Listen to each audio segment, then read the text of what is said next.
Welcome to the One Year Bible, January 31. The Old Testament reading, Exodus chapter 12, verse 14, through chapter 13, verse 16. This is a day to remember.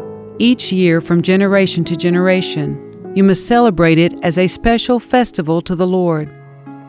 This is a law for all time. For 7 days the bread you eat must be made without yeast. On the first day of the festival, remove every trace of yeast from your homes. Anyone who eats bread made with yeast during the 7 days of the festival will be cut off from the community of Israel. On the first day of the festival, and again on the 7th day, all the people must observe an official day for holy assembly. No work of any kind may be done on these days except in the preparation of food. Celebrate this festival of unleavened bread, for it will remind you that I brought your forces out of the land of Egypt on this very day. This festival will be a permanent law for you. Celebrate this day from generation to generation.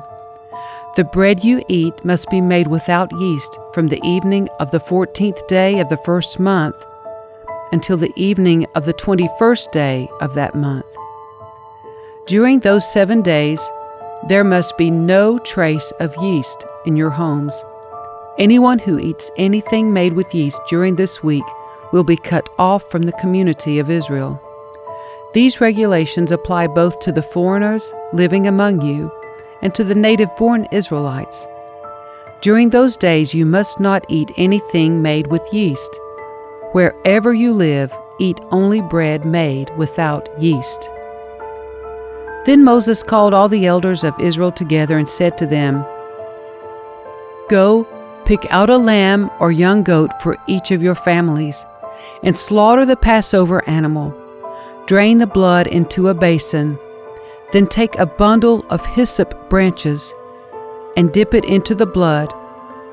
Brush the hyssop across the top and sides of the door frames of your houses, and no one may go out through the door until morning. For the Lord will pass through the land to strike down the Egyptians. But when he sees the blood on the top and sides of the door frame, the Lord will pass over your home. He will not permit his death angel to enter your house and strike you down. Remember, these instructions are a permanent law that you and your descendants must observe forever. When you enter the land the Lord has promised to give you, you will continue to observe this ceremony. Then your children will ask, 'What does this ceremony mean?' And you will reply, 'It is the Passover sacrifice to the Lord. For he passed over the houses of the Israelites in Egypt. And though he struck the Egyptians, he spared our families.'" When Moses had finished speaking, all the people bowed down to the ground and worshipped. So the people of Israel did just as the Lord had commanded through Moses and Aaron. And that night, at midnight, the Lord struck down all the firstborn sons in the land of Egypt, from the firstborn son of Pharaoh, who sat on his throne, to the firstborn son of the prisoner in the dungeon.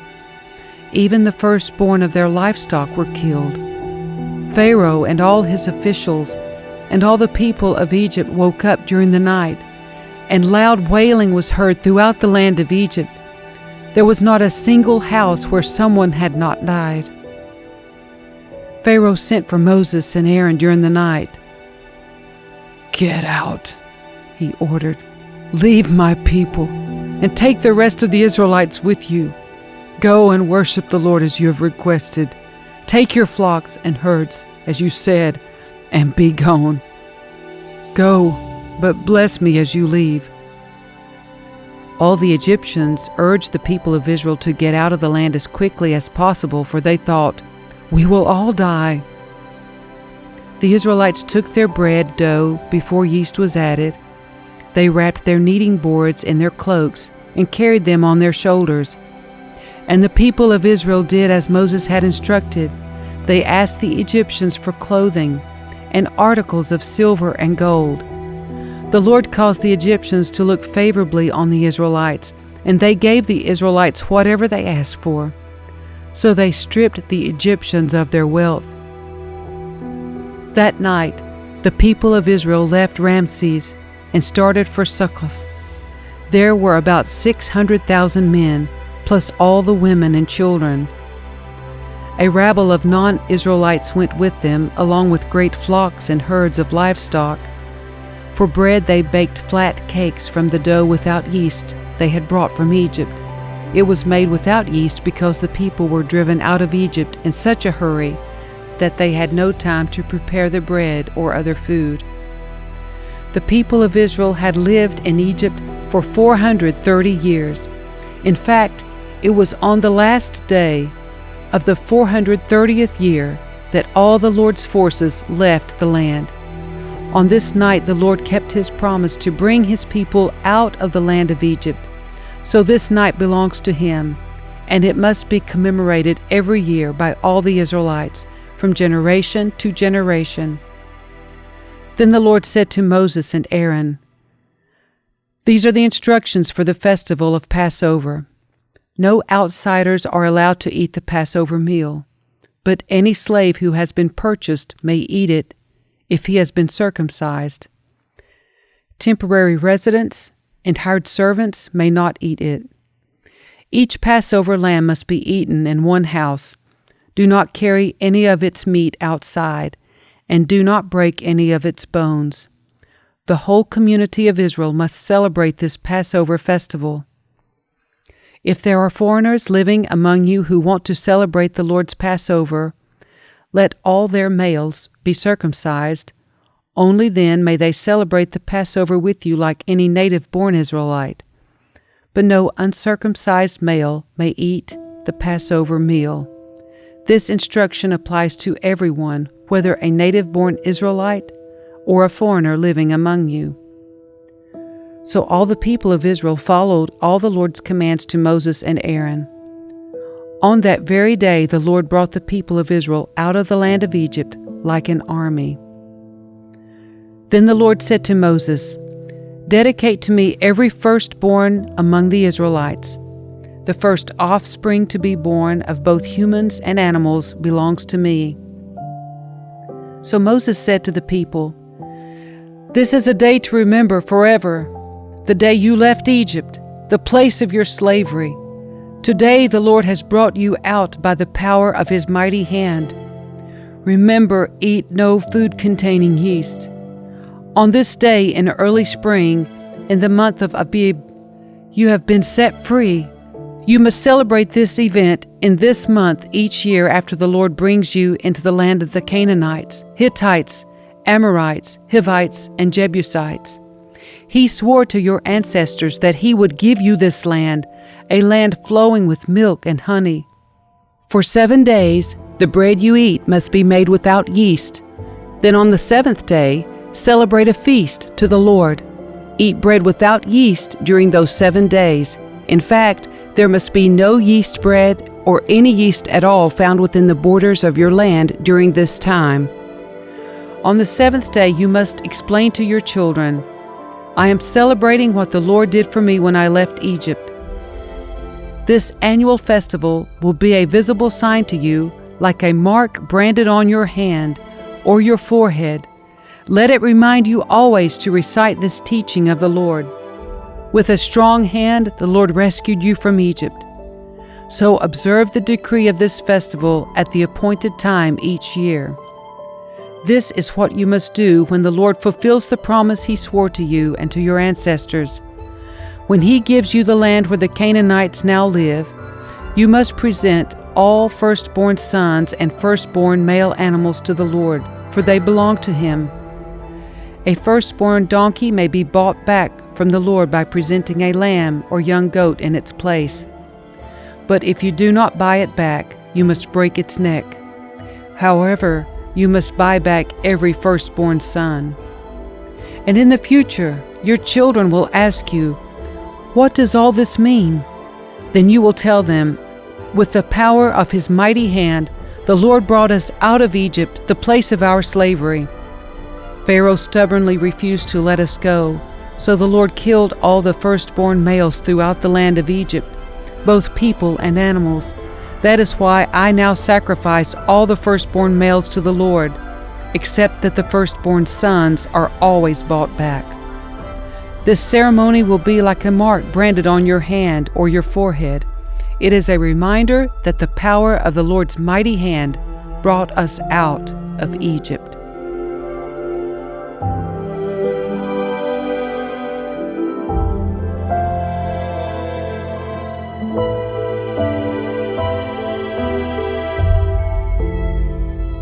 The New Testament reading, Matthew chapter 20, verse 29 through chapter 21, verse 22. As Jesus and the disciples left the town of Jericho, a large crowd followed behind. 2 blind men were sitting beside the road.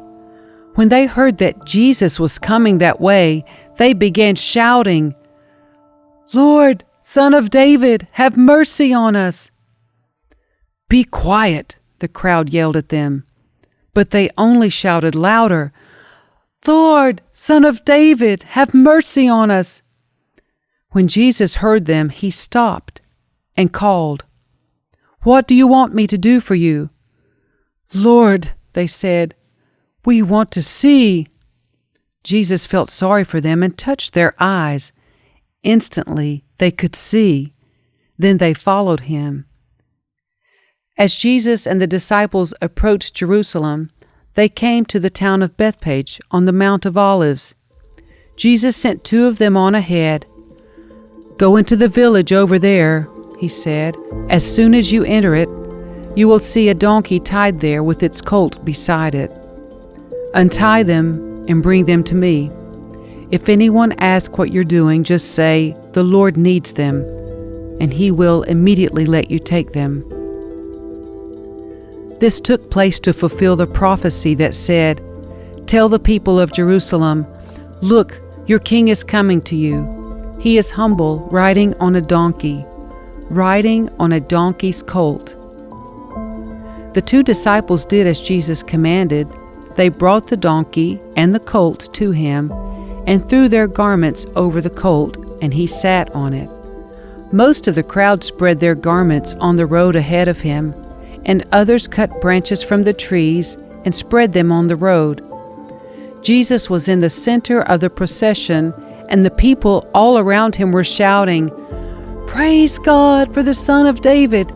Blessings on the one who comes in the name of the Lord! Praise God in highest heaven!" The entire city of Jerusalem was in an uproar as he entered. "Who is this?" they asked.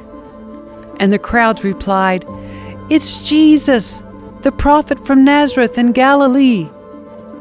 Jesus entered the temple and began to drive out all the people buying and selling animals for sacrifice. He knocked over the tables of the money changers and the chairs of those selling doves. He said to them, "The scriptures declare, 'My temple will be called a house of prayer,' but you have turned it into a den of thieves." The blind and the lame came to him in the temple, and he healed them. The leading priests and the teachers of religious law saw these wonderful miracles and even heard the children in the temple shouting, "Praise God for the Son of David." But the leaders were indignant. They asked Jesus, "Do you hear what these children are saying?" "Yes," Jesus replied. "Haven't you ever read the scriptures? For they say, 'You have taught children and infants to give you praise.'" Then he returned to Bethany, where he stayed overnight. In the morning, as Jesus was returning to Jerusalem, he was hungry, and he noticed a fig tree beside the road. He went over to see if there were any figs, but there were only leaves. Then he said to it, "May you never bear fruit again." And immediately the fig tree withered up. The disciples were amazed when they saw this and asked, "How did the fig tree wither so quickly?" Then Jesus told them, "I tell you the truth. If you have faith and don't doubt, you can do things like this and much more.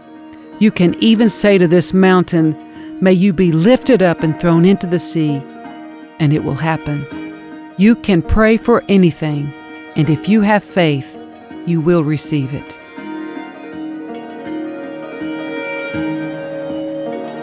Psalm 25, verses 16 through 22. Turn to me and have mercy, for I am alone and in deep distress. My problems go from bad to worse. Oh, save me from them all. Feel my pain and see my trouble. Forgive all my sins. See how many enemies I have and how viciously they hate me. Protect me. Rescue my life from them. Do not let me be disgraced, for in you I take refuge. May integrity and honesty protect me, for I put my hope in you. O God, ransom Israel from all its troubles. Proverbs 6, verses 12 through 15. What are worthless and wicked people like? They are constant liars, signaling their deceit with a wink of the eye, a nudge of the foot, or the wiggle of fingers. Their perverted hearts plot evil, and they constantly stir up trouble. But they will be destroyed suddenly, broken in an instant beyond all hope of healing.